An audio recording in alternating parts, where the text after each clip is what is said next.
The problem is really that, especially in the modern day, we have this idea that life, a well-lived life, means that all our mundane wishes should be satisfied and that we should get as much physical and emotional stimulation and pleasure as possible. That means a good life.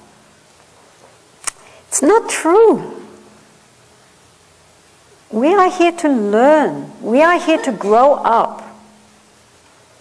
The Buddha said, when he talks about ordinary people like us, he calls us the childish.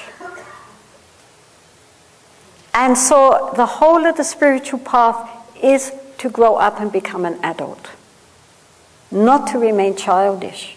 Little children, when things go their way, happy, happy, smiley, smiley. The minute anything goes wrong, they don't know how to deal with their emotions. They're screaming and shouting, and it's like somebody's pulling them apart with red-hot pinchers. But it's only because they dropped their sweet on the ground. But they can't contain their grief and their happiness and their anger. Their emotions are naked.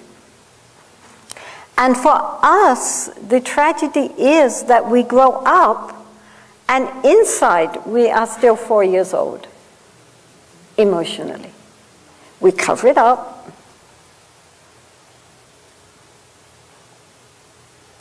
The word persona, from which we get personality as well as the idea of persona, means a mask. It's always a mask which was used in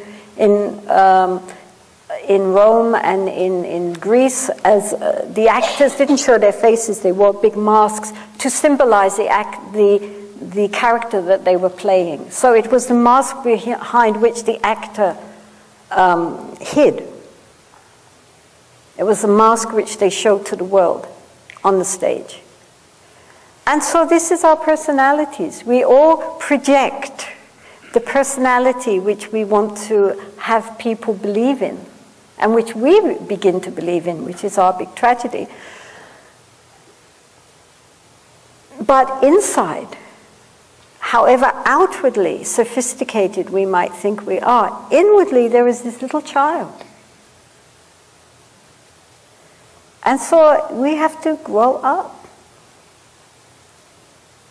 and put ourselves through school. And the school is our life.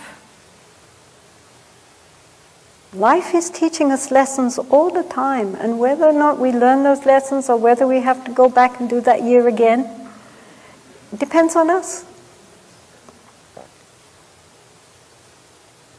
And we're better to learn than where you are right now, with who you are right now. Your family are a wonderful basis for practice. Your workplace, your colleagues, your friends, your activities, all of them.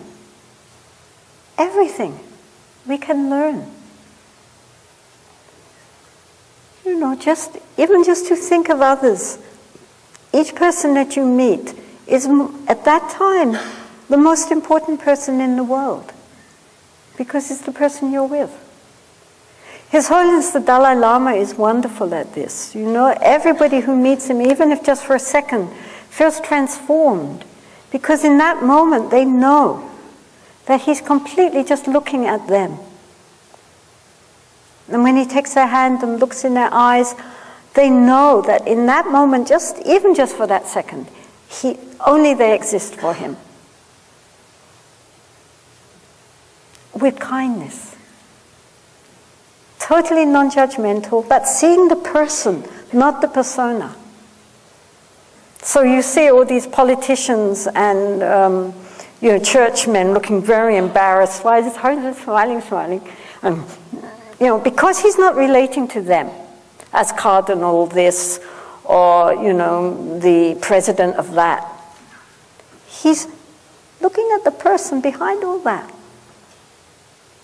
with love and compassion and total open acceptance. Each of us can do this, When we meet somebody, in our mind, our first thought should be, may you be happy.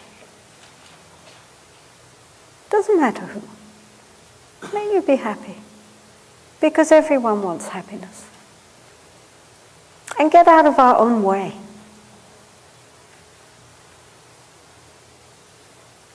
So therefore, our daily life, our families, our children, our relationships, our workplace, our colleagues, our friends, people, our neighbors, people we like, people we have problems with, all of them are helpers on the path.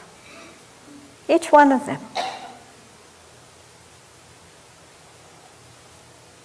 Every breath we take is a practice. Nobody can say, I have no time to practice.